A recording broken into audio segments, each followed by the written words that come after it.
Narinig mo na ba na sinabi nila na lugi sila sa insurance?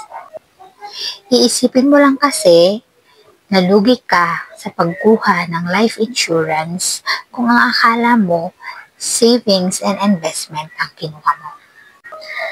Ang talagang binabayaran sa isang life insurance plan is the death benefit. Yung instant, big amount that is readily available anytime.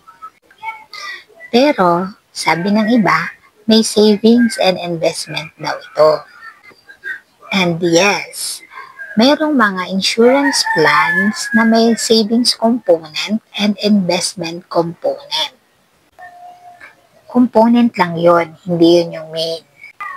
Sabi nga ng iba for savings, pero dahil gusto mong alagaan yung death benefit, may savings component yung ibang plan para mapwersa ka na mag-save. Bakit for savings? Pag kinumpare natin to sa regular savings sa bangko, yun yung tipong pwede mong magalaw anytime. Pero pag naintindihan mo ang value ng life insurance, gustong-gusto mo tong pondohan, gustong-gusto mo tong alagaan, at matutuwa ka dahil over time kung ang pinag-uusapan natin is life insurance na may savings component, meron ka talagang masisave over time. Huwag mo lang isipin na lahat ng hinulog mo nakasave. Kasi ang una talagang binabayaran is the instant big amount na readily available anytime. Tandaan ha, savings component na pwede mong asahan in the future for college fund, for retirement fund, or for milestones. Tandaan, ang unang binayaran is the life insurance. Yung instant big amount na readily available anytime. O yung tinatawag natin na death benefit. Kailan ba darating ang death benefit na to? So, darating ito pag may namatay. Yes, yung iba ayaw itong pag-usapan, yung death. Bakit kaya? Exempted ba dito? Ang totoo, death will happen to everyone.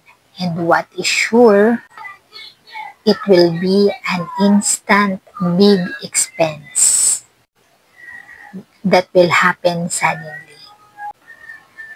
Pag nangyari ang death dahil biglaan siya at wala kang nakareding life insurance, syempre, yung family mo, mamimili sila. Anong unang gagalawin?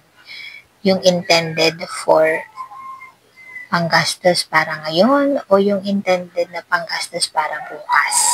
Which is, may pinaglalaanan ka, pinaghahandaan. Kumbaga, isinisave mo yon para sa isang bagay na hinihintay mong lumaki yung pera over time. Pero ang pinag-uusapan natin dito is death. Death is sudden and death is unexpected. Hindi natin alam kung kailan darating ito. At alam mo ba kung anong magandang terno doon? Sa isang sudden na malaking gastos, ang magandang iterno doon ay instant na malaking pera na kayang ibigay ng life insurance.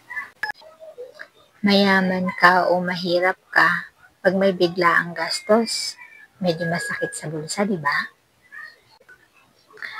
Ang kayang ibigay ng life insurance ay malaking halaga na binili mo sa murang halaga. Malaking pera na darating sa panahong kailangan ng